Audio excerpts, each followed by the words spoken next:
제가 이제 의뢰받은 과제가 고령화와 미래 혁신이 가져올 경제생활 변화라서 사실 제목 자체로는 그냥 여기서 이제 미래라고 하는 건 적어도 우리가 한 세대를 보아야 될 거고 적어도 그리고 이제 더 나아가서 아주 영원히는 두루두루 알 수 없는 일이고 적어도 한 세대 내지 세 세대까지 우리가 미래를 봐야 될 것 같고 경제생활 변화라고 하는 건 상당히 우리가 좀 마이크로한 주제 그러니까 우리 경제생활에서 여러 가지 미시적인 변화가 어떻게 있을 것이냐의 문제일 수도 있겠는데 이거는 사실 제가 어떤 미래학을 전공하는 것도 아니고 하다 보니까 좀 더 그런 어떤 미시적인 문제보다는 좀 더 국가경제 전체적인 좀 거시적인 그런 주제를 말씀드릴 수밖에 없게 됐습니다. 그렇게 우선 말씀드리고요. 첫 번째로 앞서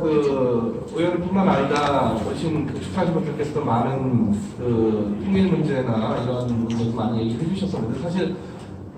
우리나라 미래 또는 우리나라 경제 시스템에 대단히 중요하게 영향을 미치는 아주 근원적인 사안인 것은 분명하죠. 그래서 사실 통일이 되느냐 마느냐 하는 문제 때문에 우리 주식시장 가치뿐만 아니라 국가 전체의 국부가 달라질 수도 있는 문제고 또 1년에 얼마나 생산하고 소비하느냐의 그런 GDP가 또 크게 달라질 수 있는 문제고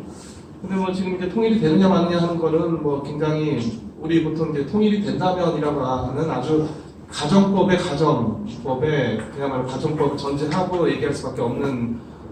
현실이고 될 거냐 말 거냐 또 통일의 형태가 어떨 것이냐 등등 지금 거의 그런 거 예측 불가고 저도 예측 불가라고 생각이 되고요. 나아가서 이 부근의 이 강대국들 간에 또 우리 굉장히 다이나믹한 그런 어떤 외교 안보의 문제가 항상 발생하고 있는 데가 이 한반도 또 우리 한국인데 이 문제도 또 미중 파업 계획이 어떻게 되느냐 등등 이거 상당히 좀 예측 불가의 문제라고 생각이 듭니다. 물론 하여튼 이 문제는 사실 우리 미래 경제 또는 우리 미래 어떤 기술 혁신의 가치에도 대단히 중요하게 영향을 미친 그런 이슈인 것은 분명하겠으나 이 문제에 대한 예측은 좀 보류를 하도록 하고요. 앞서 지금 우리 이번 포럼이 생긴 거에 이제 중요한 기본적인 이유가 인구 문제인데 인구 문제는 사실 상당히 허시시되는 있는 그런 상황이죠. 그래서 지금 사실 이런 인구 문제가 고착화되고 크게 변화가 있지 않는 한은 상당히 좀 우리 경제가 힘들 것이다라고 하는 것이 전반적인 예측이고 또 그런 우려 속에서 오늘 포럼도 또 개최가 되고 앞서 의원을 포함해서 또 많은 이 금융도 원장님도 이 문제를 상당히 중요하게 또 언급을 해주신 것 같습니다. 당연히 경제활동 인구는 줄어들 뿐만 아니라 국민 전체에서 차지하는 비중도 감소를 할 거고 고령 인구는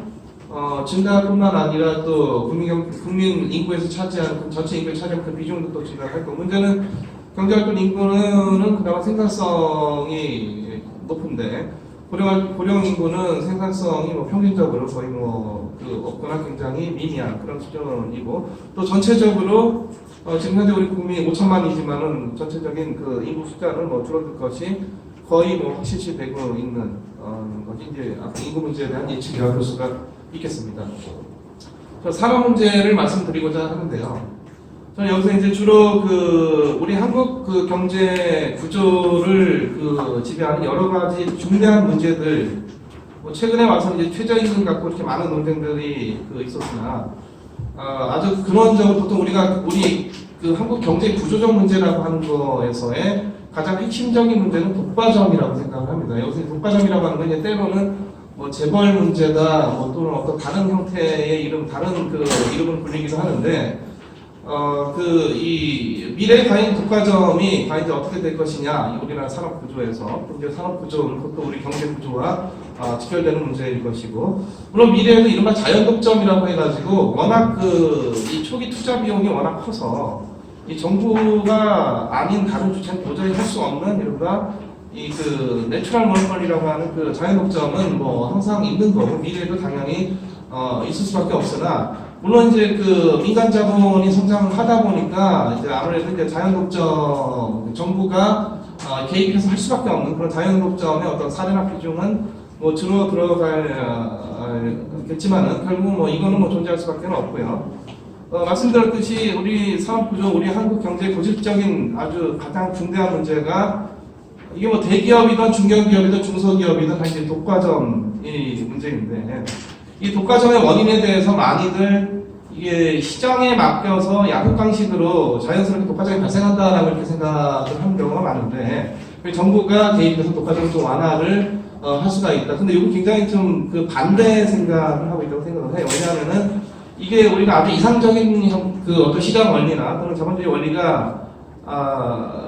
독과점이 아니고 이 자본주의 시장 경제의 가장 이상적인 원리는 경쟁이죠. 경쟁 시스템이 작동을 한다는 건 이제 진입장벽이 없다는 얘기인데 진입장벽이 없는 그런 어떤 자본주의적인 시장이라면은 기존의 어떤 독과점자가 새로운 진입자 때문에 무너질 수 있는 그런 가능성이 상당히 큽니다. 그래서 사실 시장 원리에 맡기면 독과점이 좀 오히려 더 완화가 될 수가 있고, 오히려 독과점의 중요한 원인 중에 하나가 정부가 인허가 규제를 합니다. 그리고 또 인허가를 받은 그 기득 업계와 명시적 또는 암묵적으로 이 유착을 하게 되고, 이게 바로 독과점이 여전히 그 한국 경제에도 잔존하고 있는 아주 핵심적인 원인이라고 볼 수가 있겠습니다. 그래서 이런 어떤 인허가 규제를 통해서 새로운 진입자를 못 들어오게 규제를 하다 보니까 뭐 소비자 후생도 저하되고,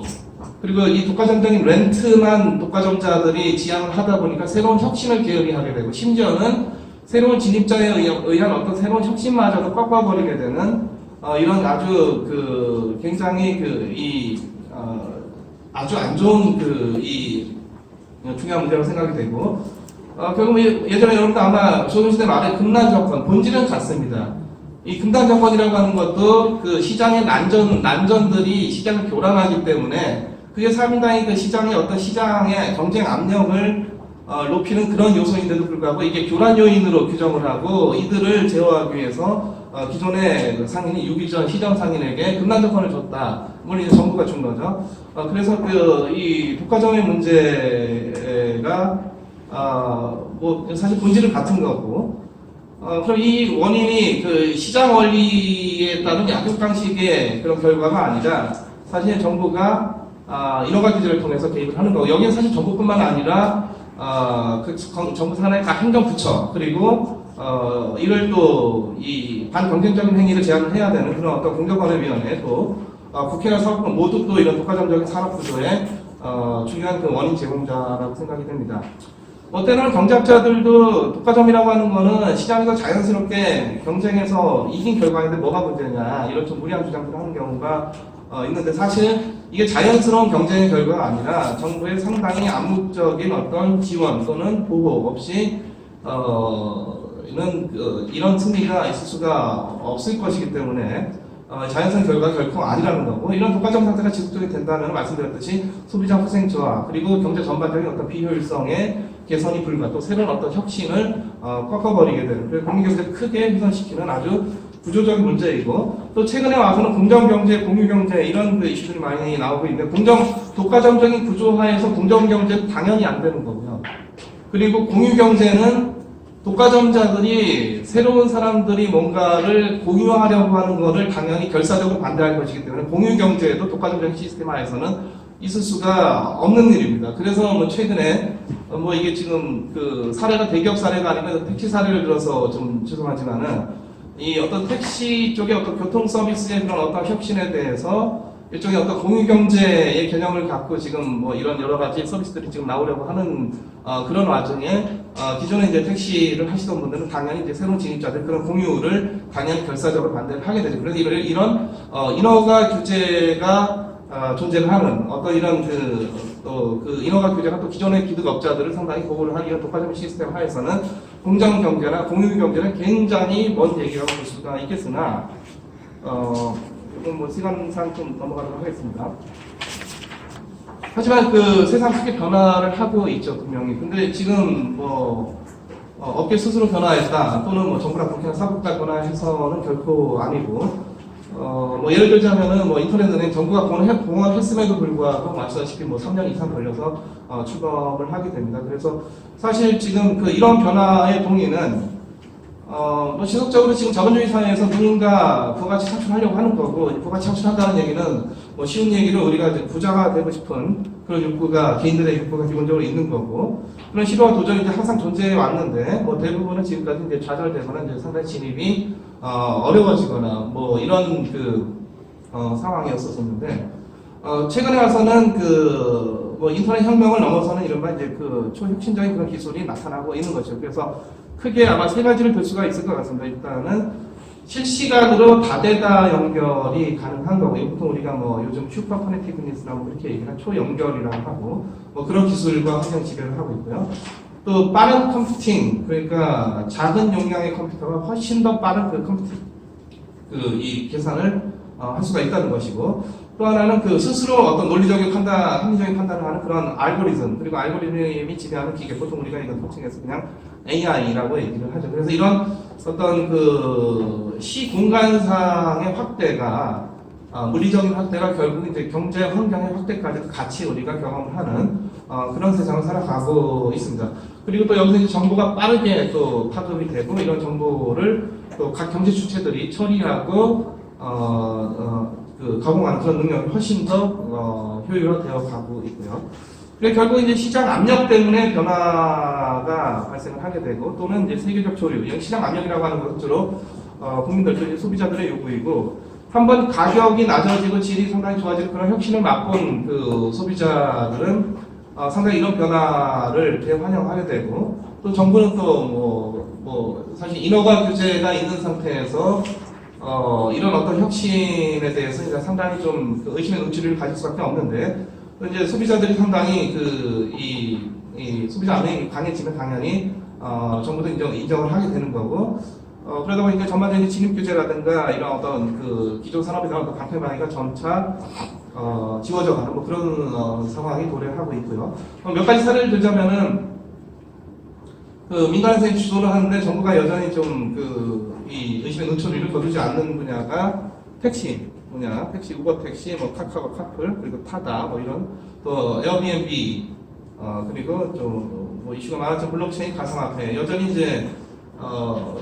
정부가 그다지 인정하지 않다 보니까 이쪽의 혁신들은 여전히 좀 상당히 고전을 하고 있는 그런 상황이고, 정부가 주도하는 혁신도 있습니다. 뭐 예를 들면 핀테크 은행, 또 금융결제망 개방하는 거, 그리고 마이데이터 산업을 육성한다든가, 뭐 시간은 좀 상대적으로 다른 혁신에 비해서는 시간이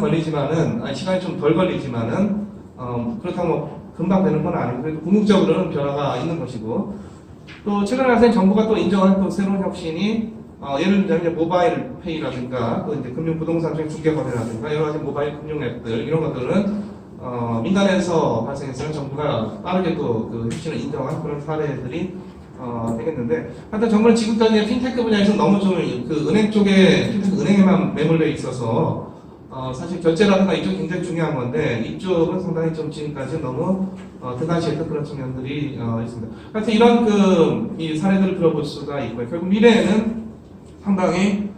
기득업자들, 기득업자는 보통 우리가 대기업, 재벌기업 얘기하지만은, 여기에는 하여튼 어떤 기득권을 지닌 기존의 누구라도 다 포함될 수가 있겠고, 심지어는 저같이 대학에 있는 사람들도 대학도 어떤 대학의 인허가 시스템의 보호 내에 있는 이런 데까지 다 기득업자 또는 기득권자로 볼 수가 있겠고요. 이런 기득권은 여러 가지 시장 압력, 기술 혁신에 따른 시장 압력으로 감소할 거니까, 뭐 시간은 걸리겠으나 이제 독과점은 상당히 감소해 갈 것이고, 감소해 갈 수밖에 없고, 또 그러면서 이제 새로운 도전, 그러니까 부가가치 창출의 기회가 또 증가하게 되고, 또 그렇다 보니까 이제 결국 이제 소비자 후생, 국가 국민경제 공익 후생의 증가가 있을 거라고 예상이 됩니다. 물론 여기서 이제 정부나 국회가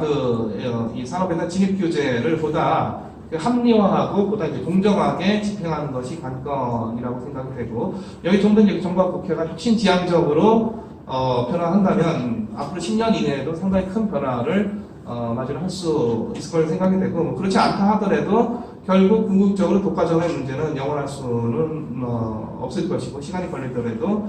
상당히 완화되어 갈 것이다라고 예상이 됩니다. 마지막으로 그 노동의 문제가 되겠는데, 노동의 문제는 보통 우리가 경제학, 저희가 전공하는 경제학은 노동 경제학이라고 있어요. 그래서 노동 경제학 전공하면은 뭐 혹시 막스 경제학이나 뭐 공산주의 경제학 공부한 거 아니면 좀 잘못 오해가 되는 경우도 있을 정도로 노동에 대한 상당히 오해가 많은데, 이게 사실 경제학에서도 이게 그 노동의 문제는 생산, 소득, 분배, 저축, 투자, 연금, 소비, 노후 등이 모두 관련되는 아주 근원적으로 대단히 중요한 문제가 바로 이 레이버, 노동의 문제가 되겠습니다. 그래서 우리 국가경제 전체적으로 어떤 부가가치가 어떻게 창출되느냐 하는 것이 이제 조금 말은 어렵고 뭐 수식까지 등장해서 죄송한데, 생산함수라고 하는 게 있는데, 생산함수라고 하는 게 K가 자본이고 L이 노동인데, 결국 자본과 노동이 결합돼서 A는 그 기술이고요. 기술까지 결합돼서 생산물 Y가 나온다. 이런 그 의미가 되겠습니다. 그래서 결국 우리 GDP 창출의 가장 근원적인 요소가 두 가지, 노동과 자본이고, 노동도 생산에 기여를 하고 자본도 생산에 기여를 하는데, 보통 우리가 이거를 생산성이라고 하죠. 그래서 최근에 와서 뭐 이 노동 문제에 대해서 우선 우리나라가 노동 생산성이 남니 어쩌니 하는 그런 얘기들이 이제 이 생산성을 얘기를 하는 건데, 그래서 GDP라고 하는 거는 결국은 노동에 분배되고 자본에 분배가 됩니다. 각각의 기여도대로 분배가 됩니다. 물론 이제 그 기여도가 제대로 잘 측정되는 거냐, 또 이게 합리적으로 잘 분배가 되는 거냐 하는 그런 이슈는 있겠지만은, 이상적으로는 그 GDP라고 하는 게 누구한테 분배가 되어야 되느냐 하는 문제에서 여기에 투입 요소가 되는 노동과 자본의 분배가 돼야 되는 거죠. 그래서 전체 총소득이라고 하는 건 결국 노동소득과 자본소득으로 우리가 두 가지로 구분을 해볼 수가 있는 거고, 근데 여기서 이제 노동소득은 노동자만, 자본소득은 자본가만, 그게 아니라, 근로자도 노동소득도 있고 남는 재원이 있으면은 뭐 저축하고 또 투자하고 하다 보니까 자본 투자를 하는 거죠. 그래서, 이 두 가지가 완전히 명확하게 구분되는 건 아니고, 물론 이제 예전에 그 20세기 이전에 그 막스가 살던 시대에는 노동자는 노동자, 자본가는 자본가 그런 시대가 있었어도, 지금 현대 경제에서는 당연히 이제 그 노동소득과 자본소득을 그 누구라도 취할 수가 있는 것이죠. 물론 이제 근로자는 주로 노동소득 비중이 높을 거고, 주로 이제 그 부유층은 주로 노동소득 비중보다 이제 자본소득의 비중이 높을 건데, 그래서 종종 그 언론에서 이 근로소득과 기업소득 또는 가계소득과 기업소득 이렇게 분류를 하는 거는 좀 맞지는 않습니다. 정확히 하자면은 노동소득과 자본소득으로 분류를 하는 게 맞고, 예를 들어서 가계소득과 기업소득을 분류를 하자면은 가계소득은 가계소득이고 기업소득은 기업소득인 게 아니라, 기업도 결국은 다 모든 가계에다가 분배되기 때문에 임금으로 가고 이자로 가고 또는 배당으로 가고 다 분배되기 때문에 결국 가계로 다 돌아갑니다. 그래서 우리 이제 중간적으로 기업이라고 하는 게 있는 거죠. 그래서 이렇게 분류하는 거는 좀 맞지는 않고, 좀 더 학술적으로는 이제 전체 소득을 노동소득과 자본소득을 분류를 해볼 수가 있겠고, 결국 이제 그 각각의 기여도가 어떻게 되느냐 하는 게 중요한 이슈라고 볼 수가 있겠고요. 이제 그 문제는 점차 우리가 SF 영화에서 그냥 그 기계가 인간을 대체하기 때문에 뭐 굉장히 위태롭다 그런 정도의 이슈가 아니라, 사실 기계는 자본을 의미를 하고, 그리고 인간은 노동을 의미를 하는데, 그런 SF 영화 주제에 불과한 정도가 아니라, 사실 이런 현상이 실제로 지금 어마어마하게 많이 이루어지고 있고, 그래서 이것이 결국 노동과 생산과 소비와 경제 시스템 전체를 아주 구조적으로 변화시키는 굉장히 중요한 현상이라고 우리가 인식을 해야 될 필요가 있고요. 그래서 기계 하면은 예전에 뭐 우리가 공대에서 기계공학, 전기공학, 전자공학, 컴퓨터공학, 소프트웨어공학 다 따로 있었으나, 최근 기계의 발달을 보면은 결국 이제 AI가 지배를 하는 그런 기계, 보통 우리가 AI라고 하죠. 그것이 결국 이런 여러 가지 과학적인 기술에 다 융복합이라고 볼 수가 있고, 결국 또 점차적으로 이 자동 반자동의 그런 알고리즘이 단순 알고리즘에서 스스로 학습하고 판단해가는 그런 보다 이제 체계화된, 이제 보도화된 그런 알고리즘이 나오게 된 것이죠. 그래서 이 알고리즘이라고 하는 거는 이거 자체적으로 우리가 만질 수는 없지만은 굉장히 중요한 무형의 어떤 가치를 갖는 그런 자산이고, 이건 사실 뭐 또 소프트웨어나 뭐 과학자들뿐만 아니라 그 누구라도 합리적이고 논리적인 또 창의적인 생각을 가진 사람이면 누구라도 이 알고리즘의 그런 기술은 만들어낼 수가 있는 것이다, 이렇게 볼 수가 있겠습니다. 6큐를 보시면은 그 사람이 가능한 영역이 있고 사람이 불가능한 영역이 있고요. 그러니까 기계 또는 자본, 이제 사람은 노동을 의미하고 기계는 자본을 의미하는데 기계가 가능한 영역이, 기계가 불가능한 영역이 있는데 여기서 가능하다, 가능하지 않다는 게 가능하다 의미는 일단 뭐 할 수 있다 또는 반드시 필요하다. 이런 사람이 가능하다는 사람이 할 수 있다 또는 그 사람이 반드시 필요하다 또는 사람이 기계보다는 훨씬 더 시간과 비용 면에서 훨씬 더 효율적이다. 뭐 이런 의미가 이제 가능 불가능의 그 기준이라고 볼 수가 있겠고요. 그래서 지금 저쪽 가장 그 왼쪽 아래 오른쪽 아래에 있는 어차피 기계도 못하고 사람도 못하는 영역은 예를 들자면은 죽은 사람 살리는 거 또는 불치병을 고치는 거 이런 거는 그런 것도 못하는 거니까 이제 여기에는 우리가 뭐 그렇게 신경 쓸 문제는 아닌 거고 이건 뭐 그야말로 신의 영역이죠. 지금 이쪽 왼쪽 위에 있는 그 노동과 자본의 결합이 자연스럽게 이루어지는 현대 경제의 모든 영역이 다 여기 포함이 됩니다. 그 기계와 사람이 같이 결합이 돼서 어떤 경제적인 부가가치를 창출해 나가는 그게 이제 경제 시스템이죠. 그리고 뭐 예를 들자면은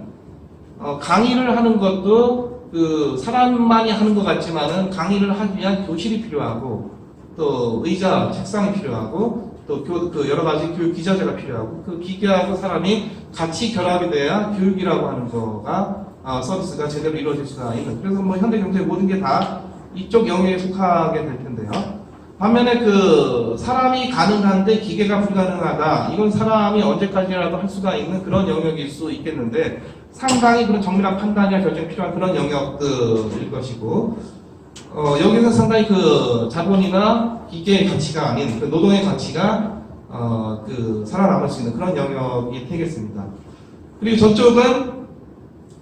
상당히 불가능한 기계가 가능하기 때문에 거의 뭐 기계가 다 대체해버리는 지금도 상당히 뭐 높은 기중기라든가 이건 사람이 할 수 있는 일이 아니고 굉장히 작은 거를 관찰해야 된다든가 이런 기계가 물론 이제 여기는 사람의 또 여러 가지 노동이 들어가야 되지만 그래도 비중은 상당히 기계나 자본이 차지한 비중이 기여도가 크다고 볼 수가 있겠고 굉장히 복잡하고 빠른 수치 계산 사람이 하려면 뭐 한 30년 걸리는데 컴퓨터가 하면 한 3, 4초면 한다 뭐 이런 계산들을 이제 사람이 불가능한 기계가 가능한 그런 영역 이게 네 가지로 구분을 해볼 수가 있겠는데 문제는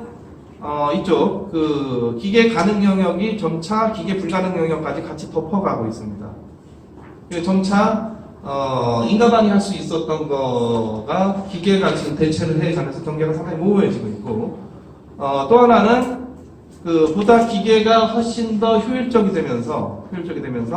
오히려 이제 사람이 불가능한 영역으로 같이 옮겨가게 되는 이런 현상이 발생을 하고 있는 거죠. 지금 작품의 현실에서는. 그래서 보통 이제 좀 어려운 말은 이제 기술적 한계 대체율이라고 하는데 당연히 이제 우리가 생산하기 위해서 노동과 자본은 대체가 되는데 문제는 앞서 말씀드렸듯이 인간이 가능하고 기계가 불가능한 영역 이게 사실 좀 많이 남아 있어야 우리 노동의 가치가 살아남아 있는 건데 그 영역하고 인간이 가능하고 기계가 가능한 영역이 빠르게 상당히 경계가 모호해지면서 기계의 역할이 비중이 커지게 되고 또 하나는 그 인간도 가능, 기계가 가능해서 자본과 노동이 같이 결합이 되는 그 영역이 점차 인간이 뭐 불가능하다는 못한다가 아니라 굉장히 비효율적이어서 안 하는 게 낫다 이런 건데 그 영역 기계가 그냥 다 대체해가는 이런 영역 이동을 하고 있고 이게 뭐 과연 그러냐 실제로 우리 최근에 어떤 고용 문제 또는 소득 불균형의 이 점차 심화되어가는 이런 현상이 이런 과정에 대한 그런 그 증거라고 생각이 됩니다. 그래서 이런 것들이 아마도 최근에 어떤 이 고용의 잘 안 되는 문제 또는 소득 불균형이 심화되는 문제들의 주된 그 원인 중에 하나가 앞서 이런 그 점차 노동의 가치가 희박해져가고 기계가 점차적으로 대체해가는 이런 현상들이 주된 원인이라고 생각이 되고 그래서 예전에 칼 막스 같은 경우에는 그 자본의 생산성은 없다, 제로다. 노동의 생산성이 다 차지한다 이렇게 주장을 해서 사실 모든 소득은 노동자에게 다 돌아가야 된다 이런 이 주장을 했던 거고 보통 이제 경제학에서는 자본의 기여와 노동의 기여가 따로따로 있으니 각각이 잘 분배가 돼야 된다는 건데 지금 말씀드린 작품의 현실은 노동에 대한 분배가 노동에 대한 기여, 노동의 생산성이라고 하는 게 기계가 점차 대체적 생산해서 대체해 가기 때문에 노동의 가치를 찾기가 어려워지는 그래서 여러 가지 고용이 줄어들 수밖에 없고 그리고 그 결과 이 소득과 부의 불균형이 커질 수밖에 없는 그래서 결국 이제 노동에 대한 분배가 앞으로 지속적으로 우리 미래 30년, 60년, 90년을 내다볼 때 결국은 줄어들 수밖에 없을 것이다 라고 하는 예상이 가능하다고 생각이 됩니다. 그래서 이 대책은 이제 저희 개인적인 대책이지만 일단은 그 생산이야 수요만 있으면 되는 게 현대 경제 시스템이죠. 결국은 그 소득이라고 하는 게 노동 소득이라고 하는 게 노동에 대한 기여, 노동의 기여 또는 노동에 대한 분배가 줄어들고 갈 수밖에 없기 때문에 그 다수의 그 국민들, 다수의 노동자가 근로자가 그 상당히 소득이 무소득 또는 저소득에 가까운 상태, 그 수요가 부족하죠. 근데 이제 수요 부족이라고 하는 거는 우리 인류사에서 굉장히 중대한 문제들을, 비극들을 낳았습니다. 예를 들자면은, 대공황, 상대 대공황 또는, 또 시장 개척하기 위해서 또 침략과 전쟁이 일어나고, 또 제국주의, 또 식민지 지배, 1, 2차 세계대전, 전부 다 그 어떤, 뭐 원인의 원인을 따져가 보자면은 결국은 시장이 부족했고 수요가 부족했다. 그래서, 그렇다면 이제 노동자는 과연 이제 전혀 돈벌이가 없냐의 문제인데, 그나마